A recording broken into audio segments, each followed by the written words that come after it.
Grabando.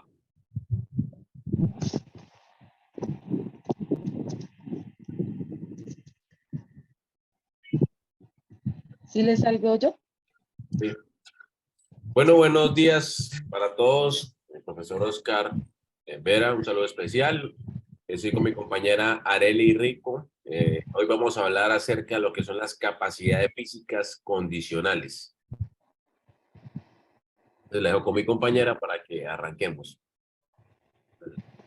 Las capacidades condicionales físicas se refieren a la capacidad del cuerpo humano para realizar acciones físicas específicas en función de ciertas condiciones. Estas capacidades incluyen aspectos como la fuerza, la resistencia, la velocidad, la agilidad, la flexibilidad y entre ellas la coordinación. Estas habilidades físicas pueden ser desarrolladas y mejoradas a través de un entrenamiento adecuado.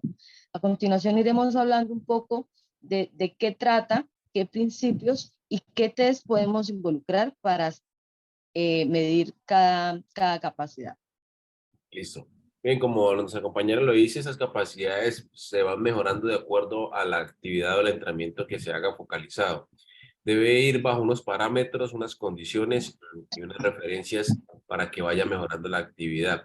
Hay unas capacidades como lo es la velocidad, que son factores determinantes, ¿no? La persona en muchos casos es rápida, puede mejorar un poquito, pero las otras personas no pueden mejorar tanto. Y una de las capacidades que primero se pierden con la edad es la flexibilidad. Y ahí pues van perdiendo las otras de acuerdo a la composición de las personas. Cuando se habla de la fuerza va directamente relacionada con la capacidad muscular, o sea, con el sistema muscular.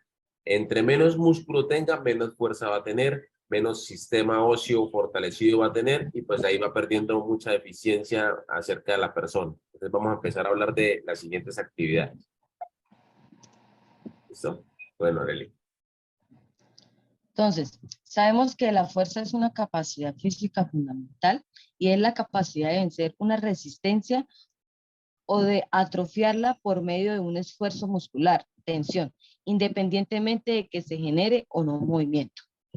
Y para tener los parámetros de la fuerza, se debe ir directamente relacionado a la capacidad o a la planificación del entrenamiento. Entonces, por ejemplo, las cargas deben ser de acuerdo a estas actividades del 75% en adelante para que se estimule el desarrollo muscular y, por cierto, la fuerza. Cuando se habla de la fuerza o el crecimiento muscular, se habla de dos, una que es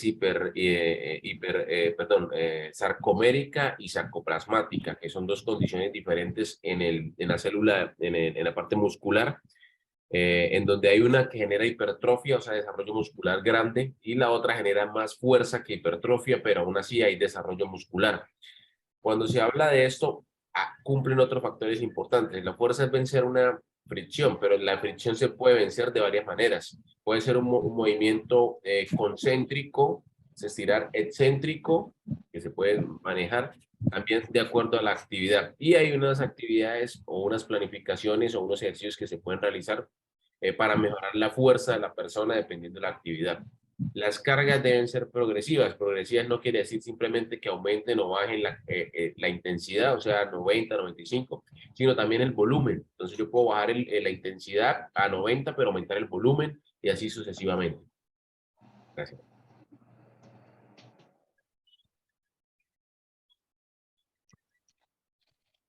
Principios de la fuerza. Para definir las distintas clases de fuerza hay que tener en cuenta la forma de manifestarse de la misma. Desde el punto de vista del entrenamiento se pueden distinguir de tres tipos: fuerza de resistencia, fuerza máxima y fuerza de velocidad o explosiva. Bien, en esta... Fuerza de, Perdón. Sí, sí, qué pena. fuerza de resistencia es la capacidad muscular para soportar la fatiga provocada en un esfuerzo prolongado en el que se realizan muchas contracciones musculares repetitivas. Fuerza máxima es la capacidad del músculo de desarrollar la máxima tensión posible.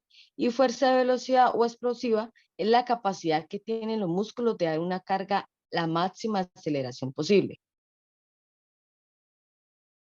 Bien, en este punto se tocan unos temas de las cargas, sobre todo, y los sistemas energéticos. Por ejemplo, Cuando es fuerza de resistencia, se requiere un poco más de energía prolongada en el tiempo. La carga no es tan alta, sobre todo, por ejemplo, cuando se manejan la fuerza de resistencia, se trabajan en cargas del 65 al 70% con repeticiones de 15 a 25 repeticiones de las actividades. En el caso del levantamiento de peso, en el caso de carreras, se manejan otros tiempos de acuerdo a la actividad.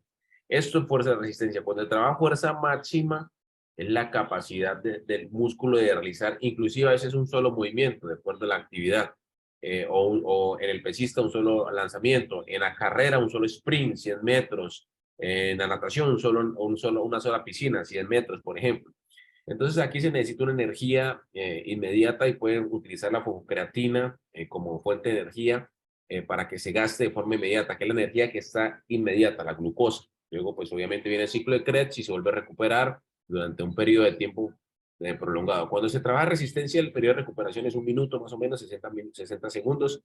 Cuando es fuerza máxima, es de 2,5 minutos a 5 como máximo. Y cuando es fuerza velocidad, también es de 2 minutos, pero la serie tiene que ser diferente a la de fuerza máxima. Cuando trabaja fuerza máxima, se trabaja en carga del 90 al 90, perdón, del 95 al 100%, casi lo máximo.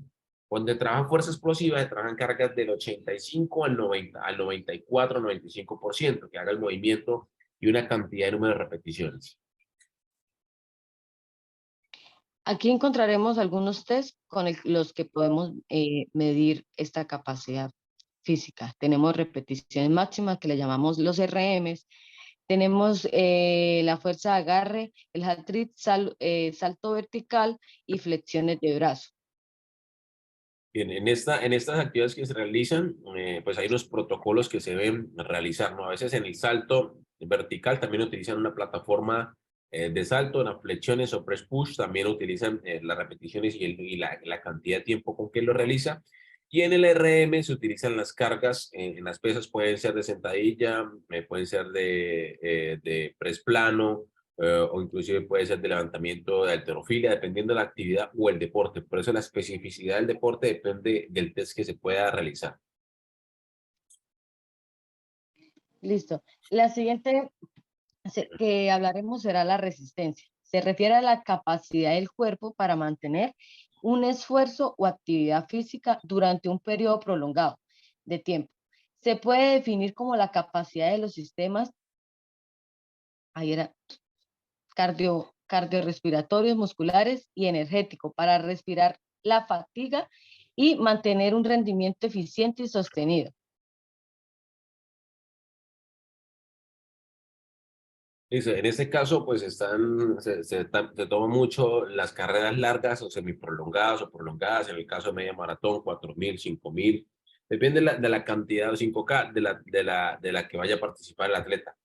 La preparación en este tipo de actividades es completamente diferente a las otras, por eso hay una especificidad. Cuando hablamos en las actividades anteriores acerca de que un atleta en los años anteriores en las Olimpiadas podía participar en varias, inclusive ganar, eso ya no se da, porque la especificidad de la disciplina y de la prueba requiere una condición diferente de cada atleta. Por ejemplo, para la resistencia, se requiere que el atleta reclute fibras lentas, que son las fibras que ayudan a estos deportistas, mientras que para la fuerza se necesitan fibras rápidas. Entonces, el tipo de entrenamiento que realiza es diferente. No podemos poner a correr a un pesista o a alguien que levante mucha fuerza o a alguien que haga hipertrofia muscular con alguien que corra, porque siempre pues, va a haber una diferencia abismal en el tipo de reclutamiento de unidades motoras que ellos tengan en sus sistemas. Asimismo, el sistema energético es diferente. El de la fuerza requiere energía inmediata, la glucosa, la fosfocreatina la realiza, mientras que en estos tipos de entrenamiento, el sistema energético viene por un tema de lipólisis, depende de lo que realice o de la grasa. Listo, cabe resaltar que uno de los test que ahora a continuación vamos a nombrar son test que nos ayudan a medir la capacidad de resistencia física de una persona. Estos tres proporcionan información objetiva sobre la resistencia aeróbica, anaeróbica o muscular del individuo. Puede ser diversos test. Listo, hablaremos de la resistencia cardiovascular o aeróbica. se refiere a la capacidad del sistema cardiovascular y respiratorio para suministrar oxígeno y nutrientes a los músculos durante un esfuerzo prolongado. Resistencia muscular. Hace referencia a la capacidad de los músculos para realizar contracciones repetidas o mantener una contracción durante un periodo prolongado de tiempo.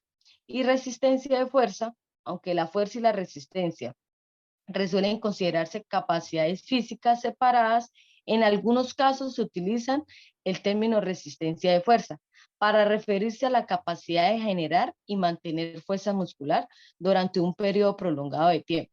Esta capacidad es importante en deportes como ya lo hablaba mi compañero, en la halterofilia o el levantamiento de pesas. Bien, en esta diapositiva logramos diferenciar tres cosas importantes. Una, que pues todos los ejercicios nos ayudan en el tema cardiovascular, ya sea aeróbico o anaeróbico. Dos, que la resistencia muscular también nos ayuda digamos que a oxidar un poco más de los ácidos grasos o el tejido adiposo que tenemos. Y tres, que la resistencia a la fuerza, en el caso, también nos ayuda a fortalecer y a mejorar nuestra capacidad de fuerza y muscular, y como hay muscular, pues obviamente la esquelética también. Listo. Los test con los que podemos testear o evaluar, está el test de Cooper, el test de flexión de brazos y test de abdominales, test de burpees. Estos test que se realizan también va dependiendo de la disciplina deportiva. Por ejemplo, para nuestra disciplina que participamos nosotros, no nos serviría de mucho un test de Leger o el de Kursen-Navet, como lo dicen ahí, o el de Cooper, que son carreras prolongadas, que son deportes cíclicos en los que requiere esa actividad como la carrera, como natación.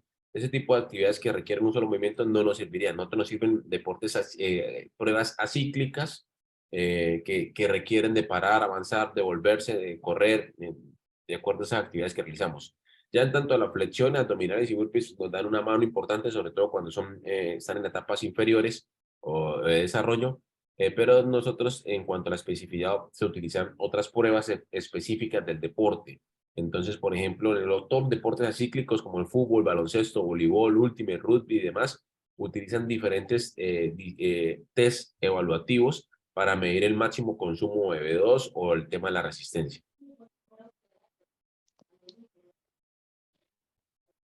La capacidad física, la velocidad. La velocidad es una capacidad física que se refiere a la capacidad de moverse rápidamente o de realizar acciones en un corto periodo de tiempo.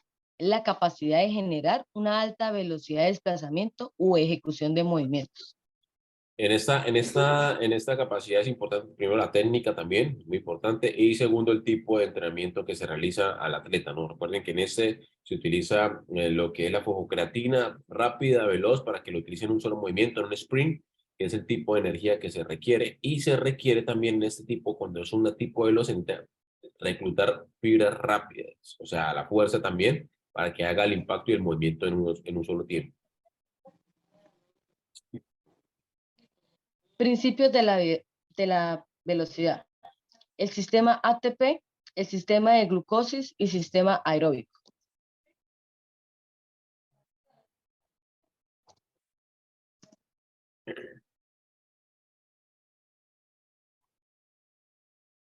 En los principios de velocidad, cuando hablan del sistema ATP, fosfocreatina es cuando se necesita a inmediata, una carrera larga, una carrera corta de 10 segundos, 11 segundos. Cuando el sistema de glucólisis es un sistema cuando se realizan carreras por lo menos de 400 o 800 metros, que son carreras de semifondo. Y cuando se utiliza el sistema aeróbico, es cuando se utiliza el de las grasas o la degradación de la glucosa o oxidativa, dependiendo de cómo le quieran llamar o el autor que le quiera llamar. Es como cuando son carreras largas de 21 kilómetros, 5 kilómetros, 10 kilómetros, de ahí para arriba. Luego viene la clasificación de la velocidad. Como saben, la velocidad no solamente es larga distancia, sino también una velocidad de reacción. ¿Con qué velocidad yo reacciono de acuerdo a un estímulo?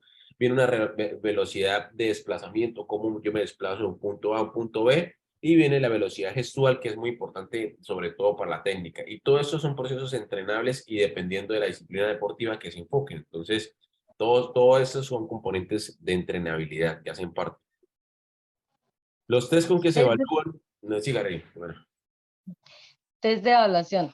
Está el test de velocidad de 100 metros, test de velocidad de cambios de dirección, los test de velocidad de reacción y test de sprint de 30 metros. sí, esto también implica, depende a la actividad deportiva que se practique, ¿no? Entonces, algunos lo varían a los 50, a los 40, a los 30 metros, de acuerdo a la condición de la carrera. En la reacción también se hacen pruebas diferentes y los test también de cambios de dirección. La flexibilidad. La capacidad de los músculos y las articulaciones para moverse libremente a través de un rango completo de movimiento. Bien, en esta es muy importante el tema flexibilidad, sobre todo por la parte gestual del atleta, ¿no? A veces cuando no hay tanta flexibilidad no permite realizar una técnica correcta, por ejemplo, en la halterofilia, el no poder, por ejemplo, yo no puedo practicar halterofilia porque ya mi flexibilidad de mis brazos, de mis dedos a los hombros no llega, entonces no tendría una buena técnica. Pero, por ejemplo, para movimientos como press plano, en la flexión, si lo hago para press hombro o press push, también lo hago, dominadas también podría hacerlo, pero dependiendo de la actividad. Hay otras que no podría hacer, en el caso donde se especializan los de ballet, los de gimnasia, calistenia, entre otros, que sí son importantes el tema de la flexibilidad. Y la flexibilidad es la primera capacidad que se empieza a perder con los años y pues obviamente dependiendo de eso también de su práctica, ¿no? Yo puedo seguir practicando, entonces puedo mantenerla un poco más, pero aún así se va perdiendo la flexibilidad y lo que llaman que se va volviendo un tronquillo.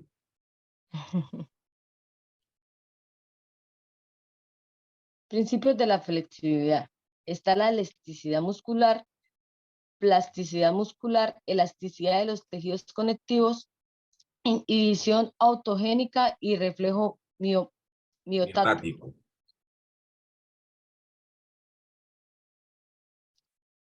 Clasificación de la flexibilidad. Está según el nivel del entrenamiento, que es flexibilidad básica y flexibilidad avanzada. Está también según la capacidad de mantener la postura, está la flexibilidad activa mantenido, la flexibilidad activa rebote, flexibilidad pasiva mantenida y flexibilidad pasiva rebote. Y está según la amplitud del movimiento, que es la flexibilidad estática, la flexibilidad dinámica y según la velocidad de movimiento, que es la flexibilidad activa y la flexibilidad pasiva.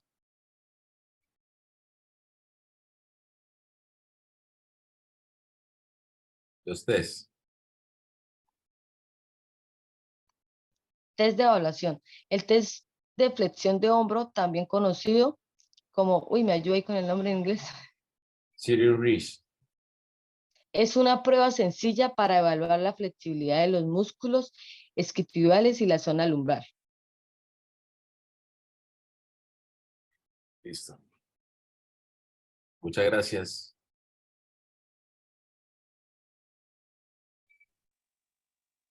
Ya todavía lo está grabando. Sí, creo que sí.